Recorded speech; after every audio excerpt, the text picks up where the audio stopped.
Assalamualaikum warahmatullahi wabarakatuh.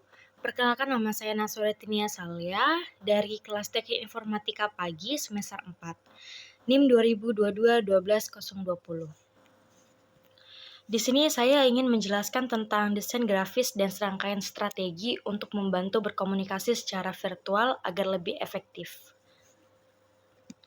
Jadi, apa sih itu visual design? Desain grafis adalah proses komunikasi menggunakan elemen visual seperti tipografi, fotografi, dan ilustrasi untuk menyampaikan pesan secara efektif.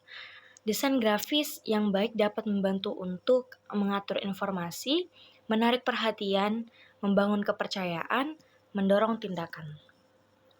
Selanjutnya di sini saya mempunyai contoh teks yang tidak dapat dibedakan, yaitu penjualan produk baru kami meningkat 50% dalam kuartal terakhir. Produk ini memiliki berbagai fitur unggulan seperti daya tahan baterai yang lebih lama, desain yang lebih ramping, dan performa yang lebih cepat. Kami berharap tren ini terus berlanjut ke kuartal berikutnya dengan strategi pemasaran baru yang kami rencanakan. Di sini terdapat beberapa masalah, yaitu kurangnya ruang putih, kurangnya hierarki visual, kurangnya variasi tipografi. Dan desain grafis yang dapat membantu meningkatkan keterbacaan teks tersebut yaitu paragrafisasi, atau membagi teks menjadi beberapa paragraf yang lebih pendek. Yang kedua ada judul dan subjudul, yaitu menambahkan judul dan subjudul untuk mengorganisir informasi seperti penjualan produk baru, fitur unggulan, strategi pemasaran baru. Yang ketiga ada penekanan, menggunakan bold atau italic untuk menonjolkan poin-poin penting. Selanjutnya, di sini saya mempunyai ruang putih. Apa sih ruang putih itu? Jadi, ruang putih adalah area kosong dalam desain. Ruang putih yang digunakan dengan tepat dapat membantu untuk memisahkan elemen visual. Memisahkan elemen visual ini dapat membantu dalam mengarahkan fokus dan membuat desain lebih mudah. Yang kedua ada menciptakan fokus, yaitu ruang putih membantu mengarahkan mata ke elemen penting dalam desain seperti judul, gambar, atau teks. Hal ini membuat desain lebih mudah dipahami dan tidak terasa sesak. Yang ketiga, membuat desain terasa lebih lapang dan mudah dibaca, yaitu memanfaatkan ruang kosong atau negative space di sekitar elemen desain untuk menciptakan efek visual yang lebih terbuka dan mudah dipahami. Selanjutnya di sini saya mempunyai hierarki visual. Hierarki visual adalah cara elemen visual diatur untuk menunjukkan tingkat kepentingannya. Hierarki visual ini sangat penting dalam menciptakan tampilan yang mudah dibaca dan dipahami. Konsep hierarki visual itu menyajikan informasi dalam urutan yang jelas dan menarik perhatian pembaca pada elemen-elemen penting. Hierarki visual yang baik akan memudahkan pembaca untuk memahami konten dan membuat desain lebih menarik dan profesional. Lalu, apakah hierarki visual itu sangat penting? Ya, betul. Hierarki visual itu sangat penting dalam desain grafis karena memungkinkan kita untuk menentukan elemen-elemen mana yang paling penting dan memprioritaskan mereka di atas elemen-elemen lain. Ini sangat membantu dalam membuat desain yang mudah dibaca dan dipahamin. Ketika kita menciptakan hierarki visual, maka akan lebih mudah bagi pembaca untuk menavigasi konten dan mengerti informasi yang kita berikan.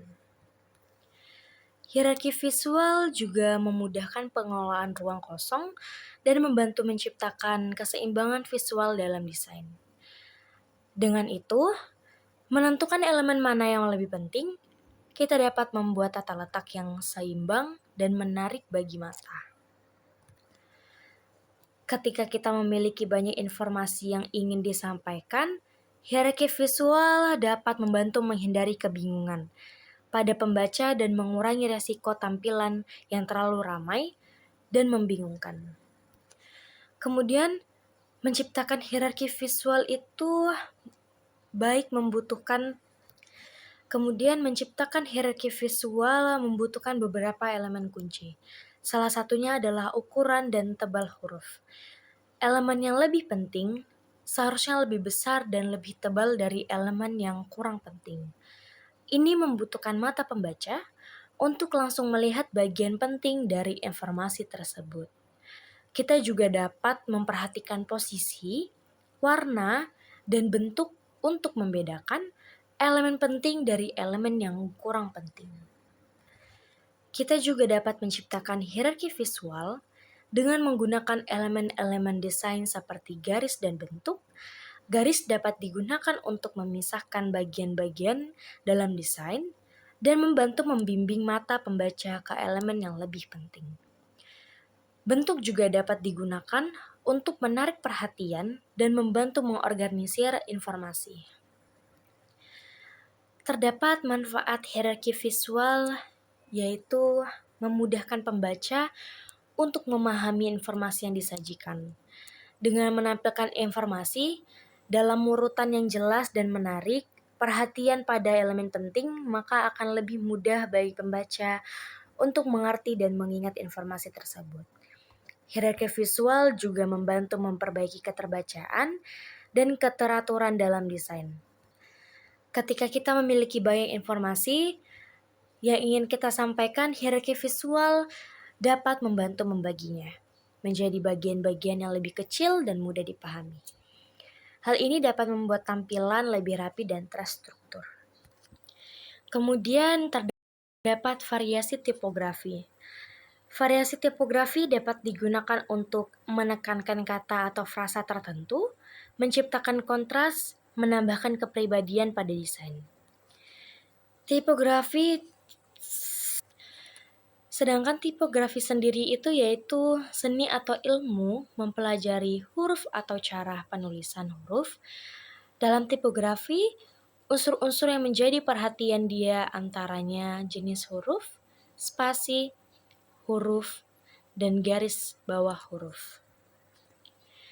Tipografi huruf yaitu merujuk pada teknik yang digunakan untuk menggunakan huruf dalam desain grafis, termasuk pemilihan huruf, penempatan huruf, dan tata letak huruf. Kemudian tipografi warna, merujuk pada cara memperhatikan warna dalam desain grafis, dan memilih warna yang cocok dengan tipografi huruf. Yang keempat ada tipografi spasi, yaitu merujuk pada jumlah spasi antara huruf atau angka yang menjadi dasar dalam menentukan ukuran atau kedudukan tipografi. Yang kelima ada tipografi garis bawah, merujuk pada teknik yang digunakan untuk menempatkan garis bawah pada tiap huruf dalam desain grafis. Yang keenam, tipografi tata letak, merujuk pada teknik yang digunakan dalam menentukan penempatan pada teknik yang digunakan. Yang keenam ada tipografi tata letak, merujuk pada teknik yang digunakan dalam menentukan penempatan dan orientasi desain grafis dalam suatu ruang. Yang terakhir ada tipografi tata kata, merujuk pada teknik yang digunakan dalam manajemen tata kata dalam desain grafis, termasuk tata letak, jarak, dan format. Selanjutnya di sini ada tujuan desain visual. Ada 3 tujuan utama desain visual, yaitu mengarahkan, yaitu menyampaikan struktur, kepentingan relatif, dan hubungan. Yang kedua ada mengatur kecepatan interaksi, yaitu menarik perhatian, membantu mengarahkan, dan memberikan petunjuk untuk menyelam lebih dalam. Yang ketiga ada mengekspresikan pesan, yaitu memberikan makna dan gaya, serta menghidupkan konten. Selanjutnya ada contoh desain grafis yang efektif. Yang pertama ada New York Times, yaitu menggunakan hierarki visual yang jelas, gambar yang menarik, dan navigasi yang mudah digunakan. New York Times menciptakan pengalaman digital yang informatif dan menyenangkan bagi pembicaranya. Yang kedua ada Google Design, yaitu minimalis dengan warna primer yang menonjolkan kemudahan penggunaan. Google telah membangun situs web yang menjadi sumber informasi dan alat yang tak ternilai bagi jutaan orang di seluruh dunia. Yang ketiga ada Craigslist, yaitu menggunakan hierarki informasi yang jelas dengan kategori yang mudah dibedakan. Meskipun terkesan uno, Craigslist menggunakan alat desain visual dengan cerdas untuk menciptakan pengalaman penggunaan yang positif dan informatif. Yang keempat ada Webby Awards, menunjukkan alat desain visual yang dapat digunakan secara efektif dengan menggunakan hierarki visual yang kuat, kontras yang tinggi, kreativitas, keunikan, dan kegunaan. Webby Awards telah membangun situs web yang mencerminkan semangat penghargaan dan komunitas kreatifnya. Selanjutnya di sini terdapat prinsip-prinsip desain grafis. Yang pertama ada keseimbangan, yaitu distribusi elemen visual yang merata untuk menciptakan rasa stabil dan harmonis. Yang kedua ada kontras, yaitu perbedaan yang jelas antara elemen visual untuk menarik perhatian dan membuat desain lebih dinamis. Yang ketiga ada penekanan, yaitu menonjolkan elemen visual tertentu untuk menarik perhatian dan mengarahkan pandangan pembaca ke informasi penting. Yang keempat ada hierarki. Yaitu mengatur elemen visual berdasarkan kepentingannya, membantu pembaca memahami informasi secara berurutan. Yang kelima ada proporsi, yaitu hubungan yang harmonis antara elemen visual dalam desain. Yang keenam ada irama, yaitu pola pengulangan elemen visual untuk menciptakan kesan gerakan dan aliran dalam desain. Yang ketujuh ada kesatuan, yaitu kesamaan elemen visual dalam desain menciptakan rasa koherensi dan keutuhan. Kemudian terdapat kelebihan dan kekurangan. Kelebihan dari visual design yaitu komunikasi yang efektif. Desain visual bisa menyampaikan pesan secara cepat dan efisien, melebihi kemampuan kata-kata saja, dengan gambar, ilustrasi, dan elemen lainnya. Informasi menjadi lebih mudah dicerna dan diingat. Yang kedua ada meningkatkan minat. Desain yang menarik secara visual akan membuat orang lebih tertarik dan mau memperhatikan. Ini penting untuk pemasaran, branding, dan penyampaian informasi lainnya. Yang ketiga mempermudah pemahaman, yaitu visualisasi data, diagram, infografis dapat membantu menjelaskan konsep yang rumit menjadi lebih mudah dipahami. Yang kelima ada membangun branding. Yang keempat ada membangun branding, yaitu desain visual yang konsisten bisa membangun identitas merek atau branding yang kuat dan mudah dikenalin. Yang kelima ada meningkatkan kegunaan atau usability. Dalam hal desain antarmuka, visual design berperan penting membuat produk atau website mudah digunakan dan dinavigasi. Yang terakhir ada responsif dan adaptif. Desain visual yang baik bisa diterapkan pada berbagai ukuran layar dan perangkat dengan tetap mempertahankan kejelasan dan fungsinya. Selanjutnya, kekurangan dari visual design. Yang pertama ada kesalahpahaman. Terkadang, interpretasi elemen visual bisa berbeda-beda antar individu. Pastikan desain kita cukup jelas dan sesuai dengan pesan yang ingin kita sampaikan. Yang kedua ada kurangnya aksesibilitas, yaitu tidak semua orang bisa memahami pesan visual dengan baik, terutama bagi mereka yang memiliki keterbatasan penglihatan. Penting untuk menyertakan teks alternatif dan elemen pendukung lainnya. Desain yang buruk bisa merugikan. Yang ketiga ada desain yang buruk juga bisa merugikan. Artinya di sini yaitu desain yang tidak jelas, membingungkan, atau tidak menarik justru bisa merugikan desain tersebut dan bisa memberikan dampak negatif. Ini bisa membuat pesan tidak tersampai atau malah menimbulkan kesan yang buruk. Yang keempat ada terbatasnya informasi. yaitu visual design tidak bisa menyampaikan semua jenis informasi secara detail. Terkadang, perpaduan dengan teks atau penjelasan tertulis tetap diperlukan. Yang kelima, ada butuh keahlian.